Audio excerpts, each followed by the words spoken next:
Hello, and welcome to an adventurous episode of the Drywall Podcast. With us today, Kevin Bush out of Three Forks, Montana.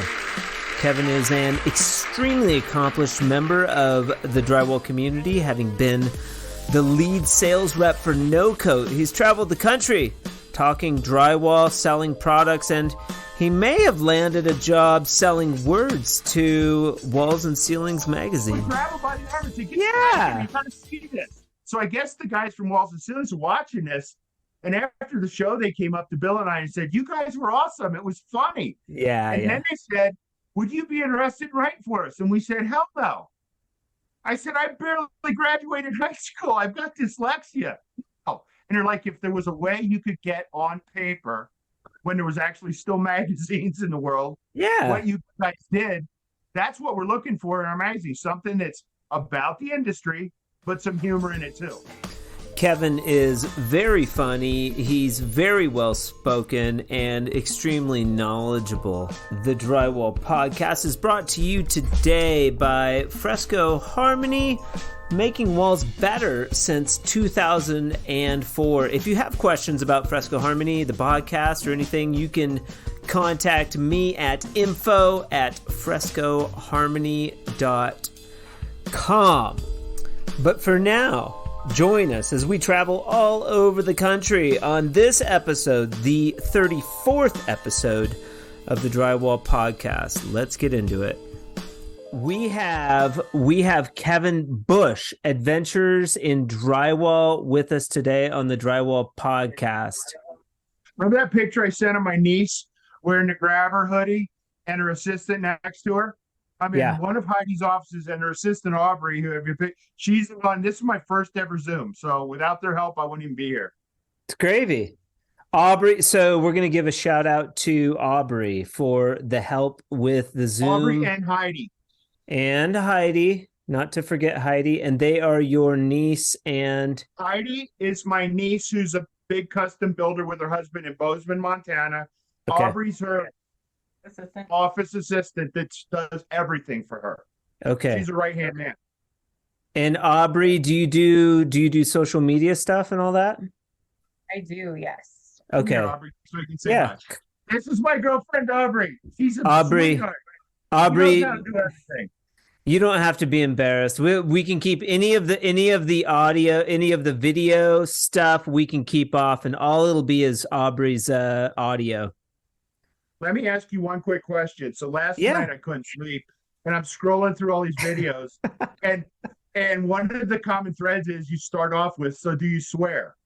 I watched you with Drywall Shorty and Joe, and they're like, "Can we swear?" And you're like, "Yeah, we can swear." Okay. So I was going to start with a funny one. If you start with, we got to start with, "Do you swear?" And my answer is, my whole life like a trucker. But on New Year's, I have a good friend out here whose wife and I made a New Year's deal where we're going to have a swear jar. Every time we drop an F-bomb, we put $1 in. So It's my buddy's wife and I to have this bet going. So I said, they're going to hope we fail because we'll be taking them out for steak and lobster. If we succeed, we're going to McDonald's. So I'm going to try and not, because every time I drop an F-bomb, another $1 goes in the Bridget jar. I don't know if that's funny or not. Or you can just pretty forget funny. about that part. I hear you fine. Damn it, you got his hat on. I wish I had my Lazy Bee hat on I brought. He goes, "You got a haircut for this, don't wear a hat." Now he's got a hat on. Hey, you know what's funny is I never wear a hat during these. And I always wear a hat. This is the first thing. I'm serious. Okay, see this shirt? I have literally worn a Nebraska t-shirt every day of my life since I moved. And it's just such a conversation starter. I belong to the fire hall where I used to live, and they called me Nebraska. So I always wear a hat. So how cool is this that we get to it's like we're talking, we're in the same room. Like, how cool is that? Okay, we're not on air yet. It's fucking cool. Oh, we're on air. Bridget didn't hear that one for the swear jar. Okay. Good. Welcome to the vault. So this is my office. This is the old bank vault. And you are interviewing from Montana, what city? We live about 10 miles north of Three Forks, which would be between Bozeman and Butte. And we live in the middle of the country. I'm a country boy at heart, so I'm happy to be back in the country. What city would you say you're from? The closest town I live in, it would be Three Forks. And it's one of those little Andy and Mayberry towns with like 2 blocks. And if you park on one side of the street and you walk across, the people actually stop and wave you over and not run you down like they do in Bozeman. Yeah, they do that here. So I met Kevin through Chris Bush, who had used Fresco Harmony product, or he requested a sample pack a long time ago, several years, whatever. And then recently he felt like he had been seeing me a lot on different social media platforms. He reached out, he was on the phone, and he's like, "Oh, I got my dad, Kevin, on the phone too." And you started to blab. And we got into this long conversation about your experience with Walls and Ceilings magazine, Grabber, your history in the trade. And so I was like, dude, we got to do an interview with you and talk about some of this stuff because I think our listening audience would enjoy it.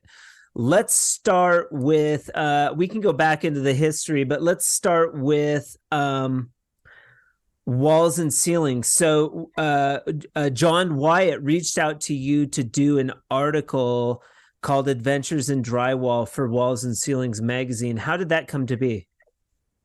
Well, it actually wasn't John Wyatt at that point. It was a gal named Sarah Mazer who was the editor.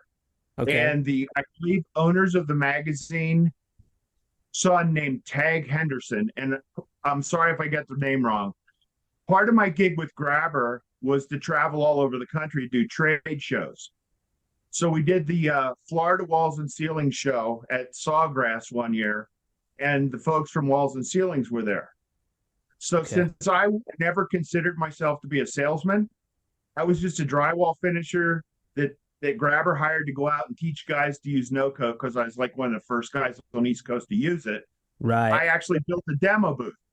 And it had 2 outside corners, an inside corner, and we would do live demos all day long. We'd put corners on, coat them, wow everybody, tear them off, and do it again. How did you get that? Let's back up a little bit. How did you get that gig? It was interesting. So since I was one of the first guys to use it on the East Coast, found that in drywall especially, a lot of guys are hard-headed. If their dad smoked Marlboro Reds and drank Budweiser, that's what they did. Yeah. So when I was an owner, sole proprietor of a drywall business, I was the guy that physically did the punch list after a year. Okay? That was my Sundays when I did that. So when I heard there was a new corner out that wouldn't crack, and 80% of the stuff I was fixing after a year was drywall cracks in corner beams, because people move in and run into them and you got that crack running up and down, or they'd be dented and you'd have to cut it. Metal beads are a pain in the ass to fix. So I'm like, wow, if you don't have to do that, I'll give it a try. So I was doing a township building that had miles of soffits, and the return on the top side went this high. And the original no-coat was called Ultra Corner, and this shit was wide. So I said, I'm paying $30 a box for metal bead. This stuff's like $160 a box. But on this job, it'll save me a ton of time, because once it's installed, I didn't have to finish any of those top sides. The ceiling guys put their track up an inch. It was done. So I did it, and I really liked it. And the owner of No Coat at the time's name was Tim Smythe. He visited the East Coast. He was living on the West Coast, and he came with one of the head guys from Grabber. And I guess they wanted to show him there was somebody actually using his product. So I was up on top of a scaffold, sanding all day. I looked like the abominable snowman with 2 eye slits. And these 2 sales guys walk on my job. And, you're on the trades, when sales guys show up, you're like, just get off the job, right? So we don't got time. We don't got time. We ain't buying what you're selling. These guys realized, and they wanted to talk to me. So they said, okay, we'll come back. How long will it take you to finish this job? And I always brought a change of clothes with me because I had nice trucks and I didn't want to destroy them with dust. So I said, give me 3 hours, I'll clean up. And we met at a bar down the road. and it was one of those 5-hour meetings over a bunch of gin and tonics. And I found out later that the owner of No Coat told the guy from Grabber, "You're hiring this guy. Been traveling the country for a year now, and I've been looking for somebody that not only knows how to finish, but can actually say 2 words without saying, you know what." Yeah. So I guess I fit the bill. They offered me a job, and I said, no, thanks. I'd never had a job in my life. I was always self-employed. Okay. So they kept hounding me. So it came down to the guy from Grabber called me and said, well, if you won't come work for us, can we hire you as like a trainer? Say we get a big job, and we'll call you up and say, can you fly here for a couple days and train guys? And he says, we'll pay you per diem and whatever your travel costs were. And I talked to my mom, my dad, my wife, and they're like, maybe it'll be fun if you do it once and see if you like it. So I said, yeah, I can do that. So literally the next day, this guy calls me and says, can you be in Boston tomorrow? Oh, right. I'm like, what? He goes, yeah, they're building a big hotel by the airport. Well, have you ever heard of the Big Dig? That was going on in Boston. Okay. I drove around for 4 hours at one of those you can't get there from here type situations. I could see the hotel, but I couldn't get to it. So I spent a couple days. Boston's a nice walking town. It is difficult to drive around in, though. Yeah. Right. So I ended up spending a couple days up there. Went well. Went home. Next week, he calls me up and said, can you be down to Phoenix tomorrow? And I'm like, what's going on? He goes, they're building, Nashville, Titan Stadium. He goes, we set up a race. I'm like, what are you talking about? He goes, they're doing all these skyboxes, and we're talking to this big national contractor about No Coat, that it's faster, takes less mud. And he says, they're going to have 2 side-by-side skyboxes, and they're going to put one of their guys in one with metal bead. The test was hang the bead and finish it. 1 coat. Okay. And so they said, you're going to race it with No Coat. I said, okay. So I ended up beating the guy. So you got to realize back then with No Coat, you could install it, get some thick mud to wipe it. It's installed and coated in one shot. Let's talk about a little bit for the layman. What is the difference? So you've got metal quarter bead. That's self-explanatory. You put it on with nails or screws. Not always. If they're using clench on sometimes, and they basically use a clenching tool. Okay. And those things you can take your thumbnail and pull them off the wall. It's ridiculous. Oh, they use clinch on when I was in the union up. They clinched it, but then I think they nailed it too or something. It doesn't seem like a good system. A lot of guys don't put any fasteners in it. They just clench it and run. Okay. It's piece rate. Well, and the mud will hold it somewhat. Not if you're coating it with 2 coats of +3. Okay, so I've got a couple questions. Was Trimtex out at that time? Was No Coat competing against Trimtex? No, and I used a lot of Trimtex products, and I did a development of houses that were semi-customs, and one of the selling points is there were 4 curved archway that would go up square, come in, and then curve, and they were a pain in the ass to do because the framers didn't do a good job. So Trimtex made a product, I guess I think it was called Archway Fast Cap. Okay. So it was the whole piece with a return. Yeah. So you could install it, do the edges, and the middle you didn't have to paint. Yep. And the beautiful part on the top, if the framers didn't frame it perfect, we'd coat the whole back of that, push it up into place as tight as we could, and then let off. And that Archway Fast Cap would find a perfect arch. There wouldn't be any kinks. So I used that stuff for years. Okay. But is No Coat similar? So I don't really think there was any competing products. No Coat, funny story. The drywall yard, it was called Ultraflex. It came in a great big blue box. And the drywall yard that I bought from had a box on the counter for months. And one day I said, hey, what's this stuff on the shelf? And they said, it's like straight flux, but it's way more expensive. Well, as an early adopter, I'm looking at that going, it was like this wide. And I was doing some houses that had bay windows. And if you've ever done a house with bay windows, you got windows coming right up to that inside corner, and it's framed right up. And even if it's more expensive, if I just used it in these tray windows, I wouldn't have to coat them, just the tops and the bottoms. So I bought that years before, I think they came out with sticks a long time later. So when the sticks came out, another funny salesman story for you. The salesman guy shows up on my job with like tassel loafers, freshly polished, khaki pants, blue, collar golfing shirt. He's carrying his wife's beach bag with her big initials emblazoned with a plastic pan, plastic knife, a Beautiful. pair of scissors, one stick of corner, and a 1-gallon bucket of USG green lid. And he's going to come show me how much he can change my life. Yeah. So we all just sat back, crossed our arms, and we watched him struggle for like 20 minutes. And he was full of mud, and he wasn't giving up, right? I finally said, get off the bucket. Let me do it. It's the exact same thing I've been using on inside corners and outside corners. It's in a lock stick. I put it on. I said, was that what you've been trying to do? So I bought it in spite of that guy, not because of him, because he was an idiot. Okay. All right. We're going to fast forward a little bit. Kevin is an expert in his field. That's been established. So No Coat was owned by Grabber? No Coat was its own company. Okay. At the point they hired me, Grabber was the master distributor, which meant if you were going to buy No Coat, it was sold to a drywall yard by Grabber because we already had trucks going there with fasteners, screws. Grabber manufactures their screws, right, and they distribute them. So we already had the distribution network. I haven't worked there since 2015, but Grabber had that distribution network set up. Okay, so Grabber probably had a stake or some type of interest in No Coat. I can neither confirm nor deny that, but that's probably a safe bet. Okay. So Grabber, No Coat, whatever. You end up as would you say the lead salesperson for No Coat?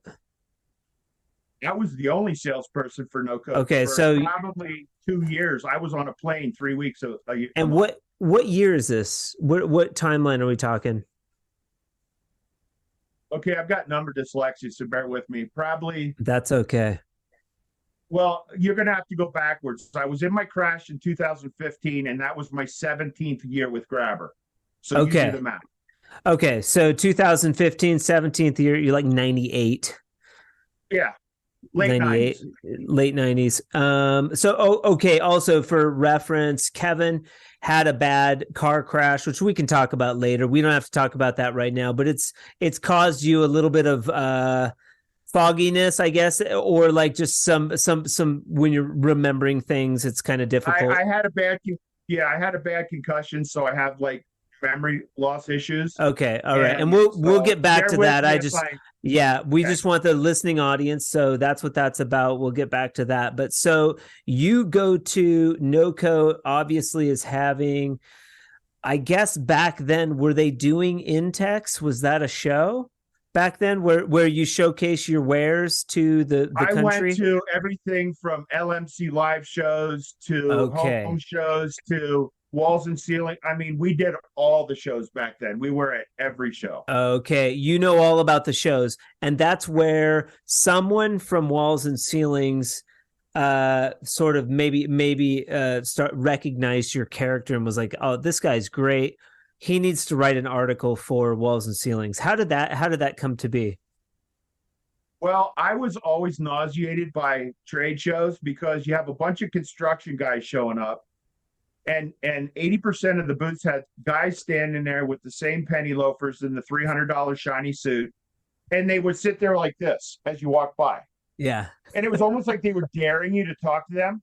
So I took it the exact opposite way. Bill Scanlon, for the first 3 years, had so much fun. I would dare people to walk past our booth. And if they I would grab them by the arm and say, get back, you got to see this. So I guess the guys from Walls and Ceilings are watching this. And after the show, they came up to Bill and I and said, you guys were awesome. It was funny. Yeah. And then they said, would you be interested in writing for us? And we said, hell no. I said, I barely graduated high school. I've got dyslexia. Oh, and they're like, if there was a way you could get on paper when there was actually still magazines in the world, what you guys did, that's what we're looking for in our magazine. Something that's about the industry, but some humor in it too. So Bill and I both said no. We didn't have time. We were busy. About 3 or 4 months later, we were doing a trade show in Western Pennsylvania in the middle of nowhere. And we're sitting at a bar in the hotel. And it was, do you remember when Tiger Woods had the face off with Phil Mickelson? That's what year it was. They were playing like stroke play. It was exciting. We're watching this, drinking some beers. And I said to him, you know what? Get out your laptop. Let's put something together that's so far over the top that they're going to say, these guys are idiots and they'll leave us alone. So we literally sat at the bar with half a bag on and wrote the first article. And we sent it that night, emailed it to the editor of Walls and Ceilings. Okay. The next day we got a call and they said, we're all on the floor rolling around laughing. Oh my God. You guys do it every month. And we're like, shit, what did we just do? Who was it that you wrote that article with? Bill Scannell, who was sort of like my contemporary. He was working for No Code, but we were both doing trade shows, job site visits, trainings. We were kind of the same guy. He's just a hell of a lot smarter than I am. So he was the smart guy, but he knew I knew how to read a job site because I was on it. So one day I saved his life in Providence, Rhode Island. They were building that great big huge mall, and we didn't know it, but the guy had said, we don't want any sales guys on this job. So we show up to show him No Code, and this guy was ready to punch us. So I let him go off on Bill for a while, and he kind of looked at me scared. And so I just walked up to him, contractor to contractor, and I said, look, I understand. I've been doing your job for 20 years. Get it. We're out of here. I apologize. But trust me, I wouldn't have come here if I didn't have something really cool to show you. I think I'd save you some time. Let me know when we can come back. I'm sorry. Yep. And that kind of set him back. And he goes, well, you're here now. Go ahead. Yeah. So it had this really kind of cool good cop, bad cop thing between me and Bill that worked really well for years. Yeah. I could see that. You're like, that's why they have two announcers at football games or whatever. Right. You got the color man, and then you've got the guy, doing the logistics and all of that. I don't even think I'm relevant anymore. Since 2005. Yeah, I know. We're gonna resurrect. We're gonna resurrect these adventures in drywall as you and the folks over at Walls and Ceilings have coined. Pretty funny, yeah. As if there are adventures in drywall, but I guess there are. I mean, it's interesting and funny enough. The last interview I did Tuesday, but I just interviewed for you and me. I interviewed Sean Murray out of Florida on Tuesday, and he reads Adventures in Drywall. He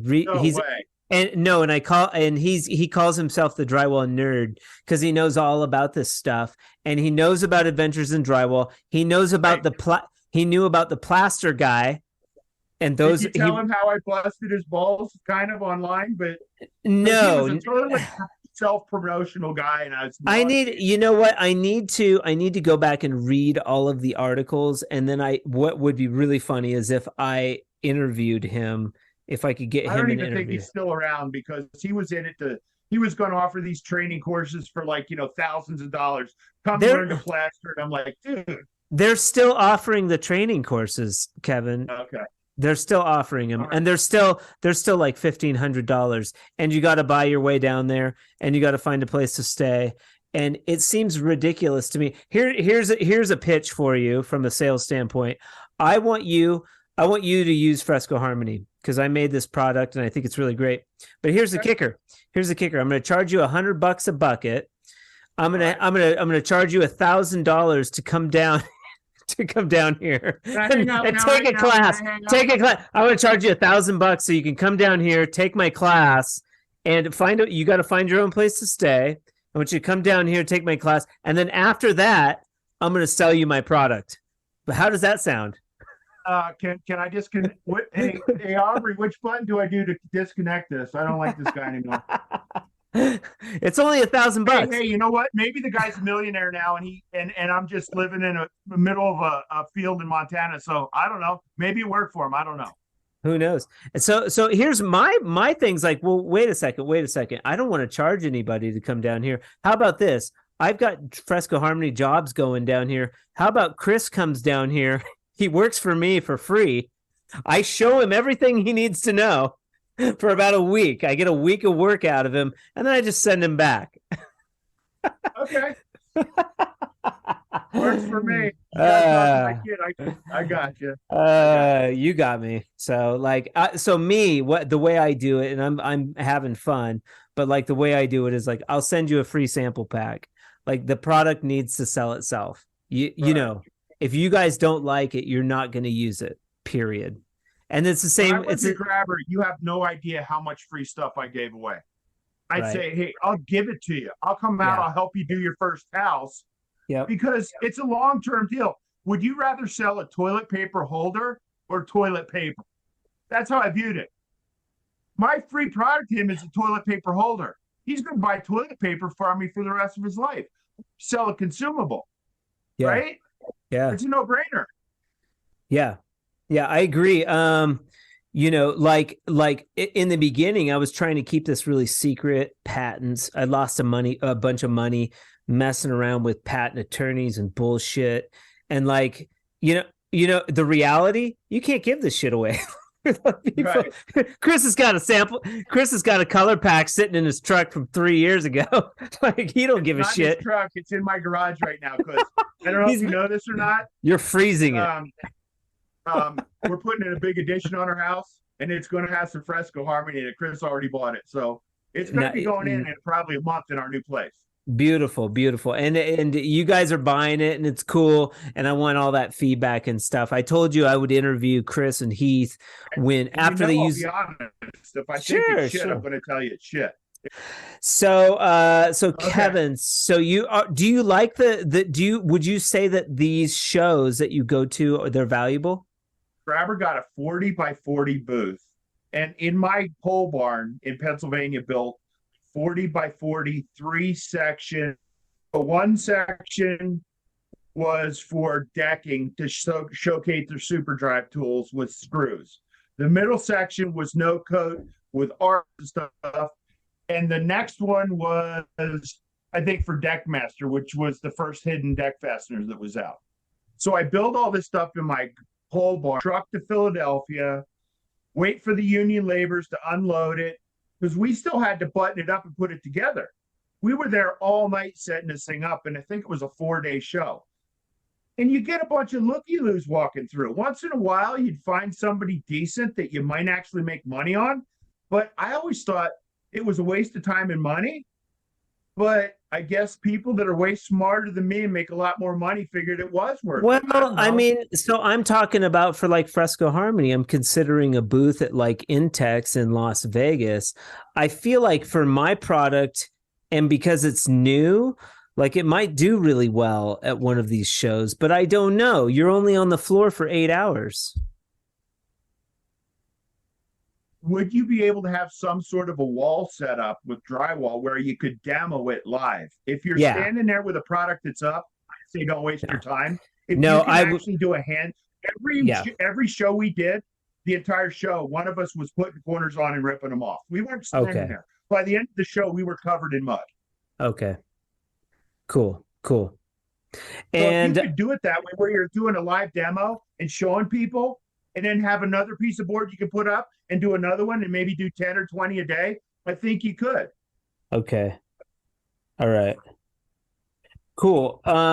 So let's go to the walls and ceilings. You get asked to do a column and it's called Adventures in Drywall. Who came up with that name?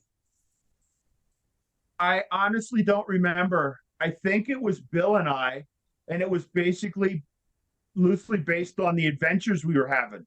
You got to realize we were sometimes spending 7 to 10 days together, traveling in a car through 5 or 6 states, doing a lot of windshield time. And he and I would just crack each other up all day long because we're bored. So you guys were buds. We were having an adventure, you know? So I think we did, but maybe if somebody at the magazine can correct me, I think we did. Okay. And how many of these Adventures in Drywall articles are there out there? Do you know?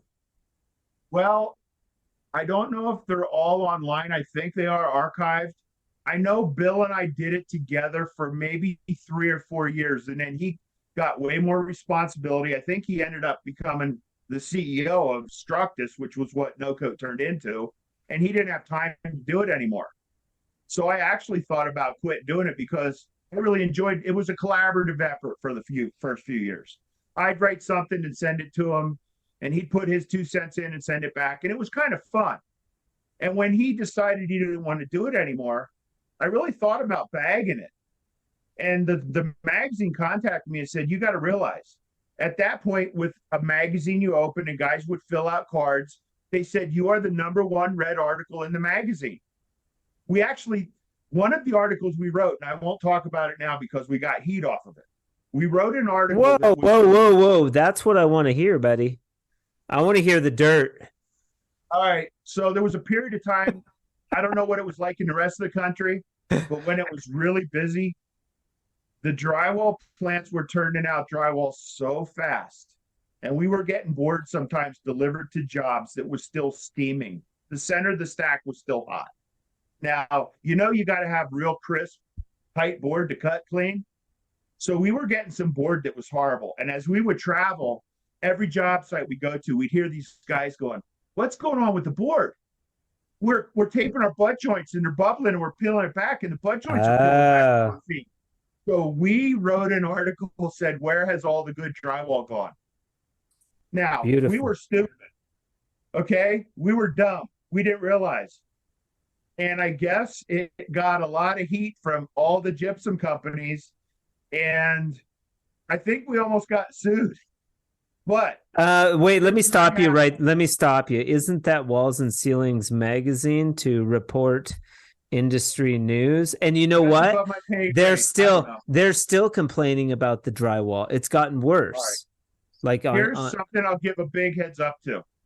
Of all the drywall board manufacturers that were out back then, USG, National, Certainty, the only guy that called me was Rob Waterhouse, who was the CEO of USG at the time. And he said to me, can we talk? I'm like, sure.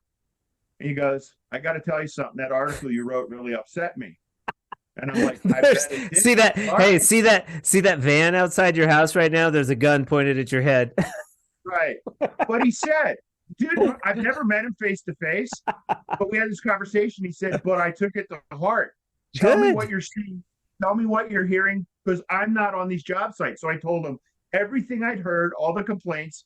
And he said, although I didn't like that article and it made us all look bad, I needed to hear that. We need to make some changes. So of all the major gypsum companies, Rob Waterhouse, and I hope I got the name right. You might have to fact check it.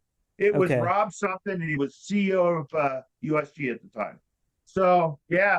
But I think the only thing that saved us, Sarah, who was the editor at the time, said we never had a greater fax in, write in, email in from every writer saying, thank God somebody told the truth finally. First time in history. And if you fire these guys, we'll stop reading you. I don't know if that meant anything, but she said the feedback, she said, was #1 read article we've ever had. So I think I hit a nerve, or we hit a nerve. Because Bill and I wrote that one together. Well, so I mean, the Drywall Podcast is it's gaining in popularity because I feel like I'm a good interviewer and I want to hear about industry news from people like you. There is an issue with this has been an issue on threads on social media. People talk about the drywall not being good, the quality's gone downhill, like this sort of thing. Stop me if I'm wrong. These guys need to hear this feedback. And I would take it one step further. They should be out looking for this feedback and trying to figure out how they can make the products better. If somebody came to me and told me, hey, Nick, your color doesn't work. It's not, I don't like the way I would want to know. I would want to know why. I'm smaller. I get it. Like sheetrock, mud, these companies are billion-dollar business, but still like you got to put your stamp on it, right? I mean, that's true, but you got to be fair in this too. These guys can't talk. They can't talk to anybody, I get that, but to be devil's advocate for a minute, sure. My whole family's in construction, and whether it's windows, trim, LVL beams, my niece ordered a special plate glass shower, and it was like tens of thousands of dollars, and she gave them exact measurements, and it's the last thing to go in the house before it goes to settlement, and they said the damn piece is wrong. And so she's scrambling now. What do I do? So I don't think it's just a drywall. I think it's industry in general. There's no quality. The old days, your phone quit working, you'd call up and say, my phone doesn't work. That afternoon, there'd be a phone guy at your house. I dare you to get anybody from tech support from any company. Talk to a person. I dare you. Well, also, no, that's a good point. And it's also, I think, why Fresco Harmony has had success, because it's kind of just me. We're able to manufacture the product. I'm able to talk to Chris on the phone for an hour, make sure he is having a good experience with the product. I think that's important. Businesses are doing that, though. Maybe not in construction, but there are businesses doing that. Let me be devil's advocate one more time. This is what I'm famous for. Okay, you're starting out. It's you. Let's say this takes off and it becomes a $5 to $10 million company. Right. And you've got 20 employees. Right. You're not going to be the same guy you are right now. So it's kind of natural progress. The bigger you get, more money, more problems. You're not going to have the control you have right now as a sole guy controlling everything. So don't be too cocky, man. It might bite you in the ass. Yeah, and it is nice though. But to my defense, I am fielding those calls, and my ego isn't so inflated that I'm too important, to talk to somebody on the phone. I do like talking to drywall professionals, hence the Drywall Podcast. I hope it doesn't get like that. I think if I got more popular, I feel like in this space, it would be extremely important to have a really good customer relation team that I managed, that could come to me with questions. I would figure that out. I know, and I talked with Aaron and Elliot with Columbia Tools. We talk about that a little bit. They're bigger. They're on another level than me. But they were at my level at one point. Every company has a cycle that they grow, a growth cycle. It's just kind of interesting. But these guys, those guys. Here's a funny story, true story about this guy. I ran Tape Tech tools my entire career. Once the patent ran out, you could buy them. I bought a set because I wasn't going to pay $300 a month to rental to Ames anymore. So I ran Tape Tech tools. Real quick, we talk about the history of Columbia Tools and their dad tooling the original Columbia Tools in the back of a drywall supply yard. And when that whole thing happened, a lot of companies were coming online. Why did you decide to use Tape Tech?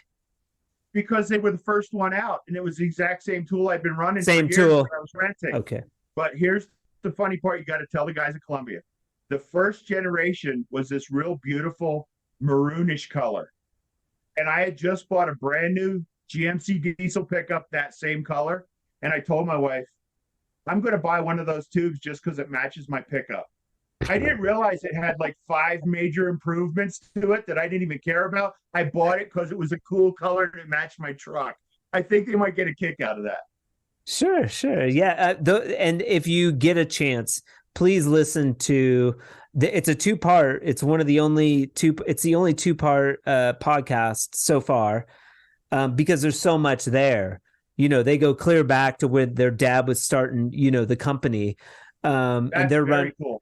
It is very cool. And we talk about Ames, and they're really nice guys. And I mean, they talk about, the other companies, and, there's that friendly competition.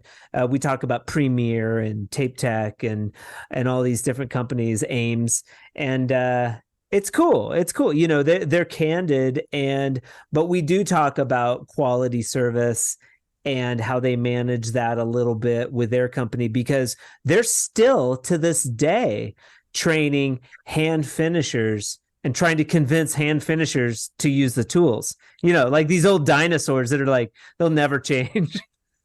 That was me. So I started out when I was about 15 finishing drywall in Nebraska. And you're in your 60s, correct? I'm 62.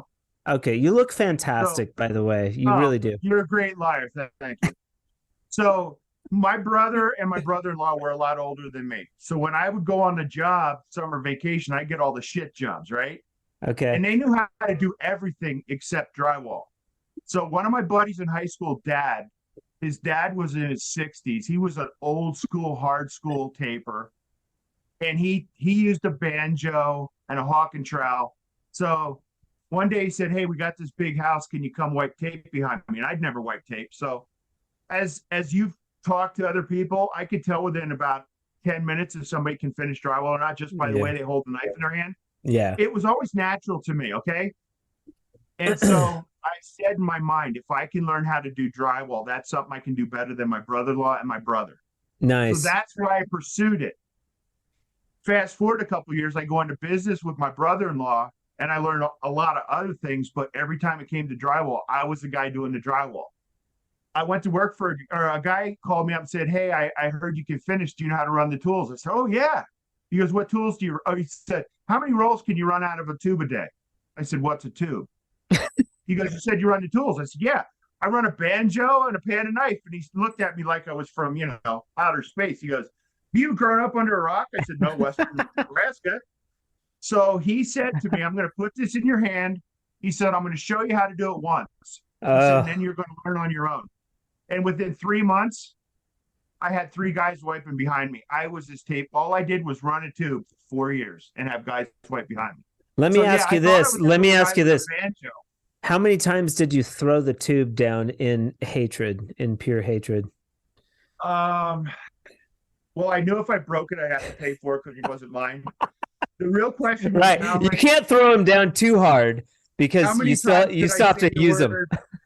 The word I'm trying not to say for New Year's resolution, okay? Oh, okay. How many times did I say that word? Yeah. It was thousands. Yeah. I remember, and I've told this story before on the podcast, but they weren't my tools. I was in the union, and these journeyman guys, here's how nice they were. They would give you the bazooka, send you up on the scaffold to go around the pipes. I'm trying to rip off pieces of tape and put them around pipes and all these little mini pieces. They don't give you nice flat walls to learn on. And I remember one time I took that bazooka and I threw it off 3-story scaffold all the way to the ground. I just huffed it. And luckily it still worked after that. No, I actually worked, excuse me. I actually worked with a guy for 8 years when I was in Pennsylvania. We were sort of partners. He had his builders, I had mine. And we team up with our helpers and we could bang out a lot of work together. And he was about 5 or 6 years older than me. And I saw him get so mad on top of 3 sections of scaffold. Yeah. He did that. And it was ruined. And I said, "Do you feel better?" "I hope so, because it just cost you $1,500. He was like, "Yep, give me my banjo. Let's go back to work." Right. And then but I also talked to Aaron and Elliot about the value in, because when I was in Arizona I really learned how to run the bazooka, and they gave me the crappy, I was at the bottom of the food chain. They gave me the crappiest tools. Mm-hmm. And there's value in learning how to run crappy tools because you have to fix them. You get really efficient with fixing them. Honestly, I think you should probably learn how to run crappy tools before you get a new set. Probably. To all these guys wanting to learn, go buy yourself a used set and learn on that used set, because that used set will have its own little nuances that you have to figure out, and then go get yourself a nice tape tech or a Predator, and it'll be like running a Cadillac, and you'll keep it clean, and you'll know how to not screw up the blades and things like that. Right. Let me ask you a question. Did you have the tackle box you carry around that had 50 trays in it with all the parts you needed, and you could field strip it and fix it on the site? They had some parts in the truck. So the company would provide the tools, and they gave me the crappy Toyota 2-wheel drive with a rack on it. And I would go to the shop, drop off my truck, and grab the company car, and I would drive to what job they wanted me on, and they'd load up the truck with whatever I needed. Okay. And there was some parts in there, but you make do, especially if you're working piece rate. Piece rate is another great, you get fast, like, because that's your money. Those are dollars flying out the door when you take 15 minutes to fix a tool. Back in the day when they had the 1 3/8 sharp point drywall nails that had adhesive on them and they had a real thin shank, they were almost the exact same diameter of an advanced pin on a tube. So we used to take a tin snips. If we didn't have another pin with us, we cut the head off and sand it down and put it in there and it'd get you through the day. That's funny. No. True story. Did it more than once. No, I mean, most of the time, honestly, you just wrestle through it, and then I bitch. And back at the shop, they give me another bazooka, and they'd take it and they'd fix that one for me. They were kind of like that. But let's talk about post no coat, post walls and ceilings. You guys that Adventures in Drywall ran itself out. Come 2015 or 2017, you're still working, I assume. You get in this bad car accident. What happened? I was actually making a delivery to a customer, and you're going to laugh what the delivery was. It was a really good customer. So they had one of their customers doing a bullnose job, and they needed that bottom transition piece that goes from 3/4 bull, so that goes to 90 degrees so you can run your baseboards over it. And they needed it Saturday. So I drove to the branch that was in New Jersey, picked up 3 boxes of transition pieces that were this big to drive them to Lancaster County, Pennsylvania. I was 10 miles from their yard when some guy decided he wanted to drive into me instead of the road. And I ended up with a concussion. I've had back surgeries. I'm in constant pain. So yeah, it changed my life. It hasn't been fun, but here we are having fun today. Yeah. Not much to say there, but that did dramatically sort of steer you. I guess you probably you're not on the wall as much maybe as you would be if you hadn't gotten that accident. I would still be working. I'm only 62. I had no plans of retiring. I'd still be working for Grabber if this wouldn't happen. Yeah, and you were saying your family's pretty hardy. Like your grandfather, or your dad lived to 96. My dad worked full time until he was 83. My mom wanted him to stay home a little more, so he went back to 4 days a week till he was 87, and he told everybody he was partially retired. So he worked 4 days a week till he was 87. He lived till 96, and he worked every single day of his life. I believe that the work ethic my entire family came from was my father, who just went to work every day. I'm a big fan of Mike Rowe and his work ethic. That was my father. And he told me growing up, yeah, so if whatever you choose to do in life, do it to the best of your ability, you'll succeed. And you'll see it at McDonald's. Some kid will go to work at McDonald's on a fryer, and 15 years later, if he was a hustler, he's a manager. So it doesn't matter what you do. If you're not just showing up for a paycheck and phoning it in, it doesn't matter what you do. If you enjoy it and you do it to your best of your ability, you're going to succeed. Yeah. And that whole thing's been lost. I look around now at all the kids sitting in their parents' house complaining, and I'm like, just go to work. In the valley I'm living in right now, there are literally banners in front of every business. And I don't think any job start at less than 25 an hour, and they can't find workers. And I'm just going, now, see, interesting deal here, because it's growing so fast, housing's expensive. So I get that part. But I think even if the housing was $100 a month, those people still won't be going to work. There's this entitlement attitude a lot of this generation has, that I deserve this. You don't deserve shit. If you don't work, you don't deserve anything. That's how I was raised. Yeah, what's funny about that is that my grandfather said the same thing about being the best. If you're the best at something, you can make money at it. It doesn't matter what it is. Sort of pick something and right. I didn't mind drywall. I picked the mud because I liked it. The color was weird. I wanted to do art. And I got some flack because I was like, I'm going to do this no matter what. This was like 18 years ago. I'm going to do colored mud walls, and I don't give a shit what anybody says. And I had to borrow money from mom, and I had to, there were lien times when I had to push through. I stuck with it. Just, I think that's more the entrepreneurial spirit too, but like, tenacity. But that work ethic that you're talking about, that's what carries you through. I always knew I could drop back and do a drywall patch. I could go tape out a house. I could go get a job with a company anytime I wanted to, and I knew how to work. I was just like, well, I'd rather make, $2,000 on the next Fresco Harmony job than, here in Albuquerque, they ain't paying shit. Price of living's way less here. But yeah, that's kind of a thing. I think just at the very least, it's important to learn how to work. We were watching Yellowstone, and the Kevin Costner, the big boss, he's mucking out stalls. And I was like, that's how I learned how to work. I was telling my wife I had to clean stalls. And she was like, did you hate it? And I was like, I didn't mind it that much. It wasn't that big a deal. Horse shit doesn't stink. Pig shit stinks. Horse dog shit. Like, dog shit. Yeah, horse shit, of all the shit you got to smell, horse shit's the tamest of the shits. It's not bad. It's not bad. So, but that experience living on a farm, on a horse farm, sweeping out the barn, and my mom or dad would give me credit for if I did a good job. They would recognize that. They'd be like, "Hey, you did a nice job sweeping out the barn. Thanks." That went a long ways. Appreciation for doing a good, because I would do a shitty job sometimes too.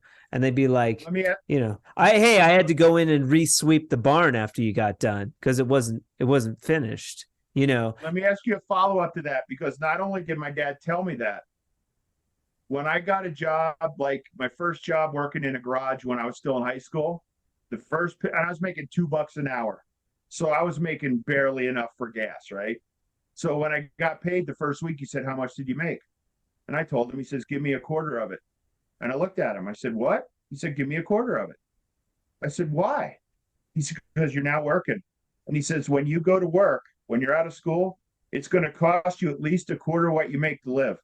And he said, your mom's doing all your laundry. She's buying your food. She's cooking. And he goes, and on top of it, you got to buy all your school clothes now. And if you get a car, you got to pay for it. And you got to pay for your own insurance. So it wasn't just the work ethic. It was the responsibility that came with it. There was nothing ever handed to me. My niece Heidi, she worked like 3 jobs through high school and bought all her own stuff. Her brother, he worked. So it's the work ethic plus the responsibility of what you do with that money once you earn it. You don't just go blow it on a $500 PlayStation. No, you buy school clothes. You buy gas. Right. If you want to wear nice school clothes to school, right. If you want those $200 Jordans that your buddies are wearing. Dude, but see, you might not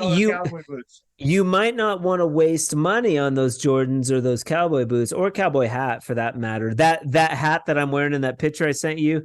Here, side note. I lived in Bisbee, Arizona, a little hippie town down on the border, and I worked for I got tired of doing drywall at some point. I was like, because I was driving 30 minutes.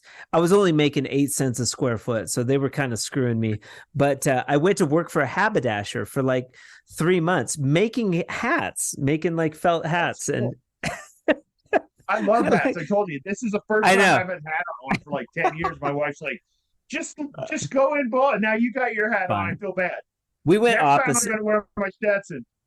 We went opposite. Normally I'm like, normally I don't have a hat. I try to kind of keep it clean, or I'm wearing a Fresco Harmony shirt. So I think it's like the hat and the shirt's kind of overkill, whatever. Go Big Red. Go Big Red. I've worn a Nebraska t-shirt every day of my life for 40 years. So there you go. Go Big Red. Go Big Red. So that hat you see in that photo, that's actually a beaver felt, 100% beaver felt. It's like an $800 hat. If you're not a hat person out there, cowboy hats can get pretty crazy into the stratosphere if you have a good one. And I've had that hat for 20 years. I got it because then, I got it when I worked at the haberdashery, and I don't ever wear it now. just when I watch Yellowstone. the first one I bought with my own money when I was about 17 was a 3X Beaver, and I think it cost me $300 in the 70s. Yeah. Yeah, Yep. they're pricey. Yeah, and they'll last you forever. So, Kevin Bush, Adventures in Drywall. This has been pretty good. We're probably pushing the hour range a little bit. We can go a little longer, but I'm curious about what else. I mean, there's so many directions we can go. I am curious, and what I ask for everybody on the episode is I asked for a pearl of wisdom if you could bestow upon the drywall community. We've touched on it a little bit. We're in an industry now where maybe the products aren't quite as good. We have we don't have as many younger people coming into the trade, although I've interviewed a couple 20-somethings. Those guys are great. They're really neat. Those are neat interviews. And, they are out there. But we're in a different sort of industry than we were maybe in your time. Is there any like pearls of wisdom that you could say or that you could think of, about the industry? Well, when I got hurt, I had a lot of time to look at stuff, and I spent some time online, and I stumbled across the Drywall Junkies website, and I really loved all the women on there.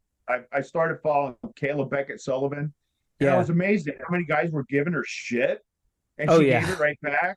Yeah. And I mean, if I was still doing drywall, I'd love to do a house with her. And then I started following Drywall Shorty, and you got to realize back in the day, one of the guys I worked with, his wife worked with him every day. Yeah. And I realized this is going to sound sexist or whatever it is, but it's meant to be a compliment for women. Okay. Sure. Women have way more attention to detail than most men. Yeah. And she would go and spot screws, fix broken boxes, fix stuff we'd walk by 15 times, and she'd go, "What's wrong with you?" And she'd fix it. And she was so fastidious in her finishing, and she did it for years. And so I'm watching all these women and girls that are coming in, and they're sort of like taking the mantle from the guys, going, "We're taking pride in our work." You got a bunch of guys going, dick jokes and, giving people shit. And they're putting some serious shit out there. And then I see some younger guys start posting. I see some 24-year-old guys all proud of their work. And they're asking guys like me their opinion on stuff. And instead of helping these kids, 90% of the comments is piling on. And I'm going, here's a young kid that's trying to start out like we all did. Give him a bone, man. Give him some of your knowledge. Everything I know, I'm stupid. Everything I know, I learned from someone else, either by watching them or asking them. Yep. I didn't know how to do a California flat patch for years. And I watched a carpenter that was like 70 do one day, and I'm like, that's genius. Yeah. Why didn't I think of that? So I was never too proud to realize I was stupid, and I had a lot to learn. So if somebody was older than me, I'd ask them questions, because it's going to make my job easier, ultimately make me more money so I can support my family better. Yeah. So I think be humble. If there's a young guy or a young gal asking questions, take them under your wing, answer the question. Don't give them shit. And you know what? I like watching the women's stuff way more. This Kayla girl and Drywall Shorty, they're talented finishers. Yeah. And good on them, man. So I think take pride in your work and don't buy into the media narrative. If you look back, remember Roseanne's show? Big, fat, dumpy husband. What was his job? He was a drywall guy. Yeah. Okay?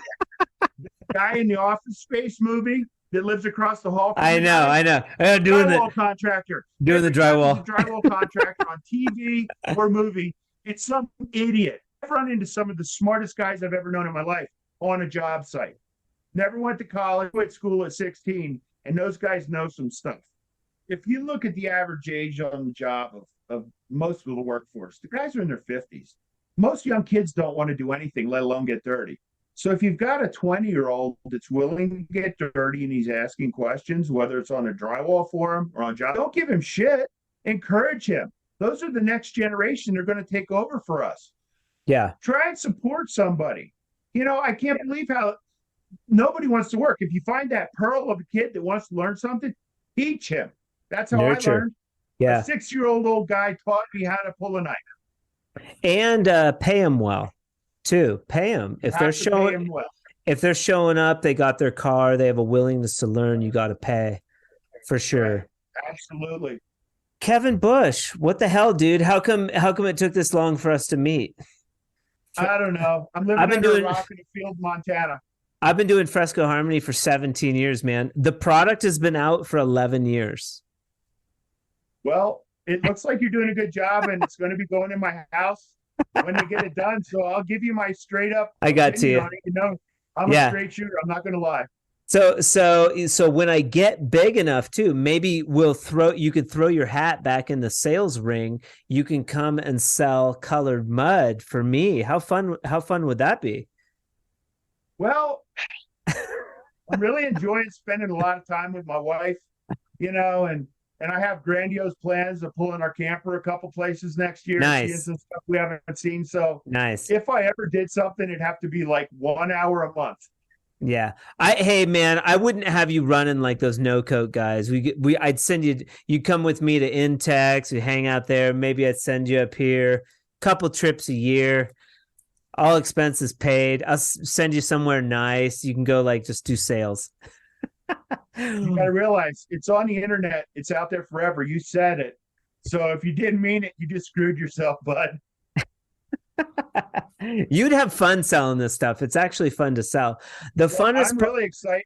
I'm excited to see it go up in my house. I really the funnest part about it is that when drywall dudes get to do it and they experience what I get to experience, it's like that fun of like creating a wall that looks beautiful. You're not just making a flat wall anymore. You're doing this like gorgeous looking wall and you're like, oh, this is cool. Like this is a lot of fun. And I'm still just using joint compound. It's a no-brainer, you know. Thank you so much for being on the Drywall Podcast today. Kevin Bush, Adventures in Drywall. We may do a quarterly base touch with Kevin Bush. Maybe we'll have like a topic and you'll be our correspondent expert for the Drywall Podcast that can kind of, you know, come in. You're like the salty old timer that can come in and tell us what's going on. As long as you never use the word expert again, because I'm not an expert on anything. Perfect. Thank you so much for being on the Drywall Podcast. Thanks, Nick. You and I are going to have more conversations, of course. Text me anytime with questions or just call me anytime you want. I love chatting. And you guys seem like great people up there. So it'd be fun to come up and hang out with you sometime.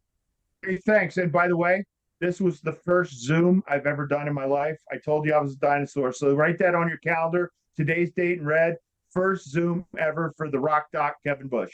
Fun fact, you are not the only drywaller. So kudos to all the drywall dudes and girls that have been on the Drywall Podcast and never done a Zoom call, but they were willing to do it. They were willing to do something new. Get out of their comfort zone a little bit because it's cool, right? We can look at each other. It's like we're sitting in the room. Right. It's way better. A shout out. If it wasn't for my niece Heidi and her assistant Aubrey, this would have never happened. They set this computer up and a camera and they told me exactly how to sit. So if it wasn't for them, I wouldn't even be here right now. Oh yeah. All the problems have been on my end for sure. Yeah. Special thanks to Aubrey and Heidi for helping Kevin set up the podcast today. And we'll talk soon, buddy. Thanks, man. It was fun. Enjoyed it. Special thanks to Kevin Bush for being on the Drywall Podcast today. I really enjoyed this conversation, and I hope you guys did too. The Drywall Podcast can be listened to every Friday on your favorite platforms such as Podbean, Apple Podcasts, Spotify, and also YouTube. The Drywall Podcast was brought to you today by Fresco Harmony, making walls better since 2004. If you have questions about the podcast, Fresco Harmony, or anything, feel free to reach out to me at info@frescoharmony.com. I would love to hear from you. Thank you so much for joining me on the Drywall Podcast today.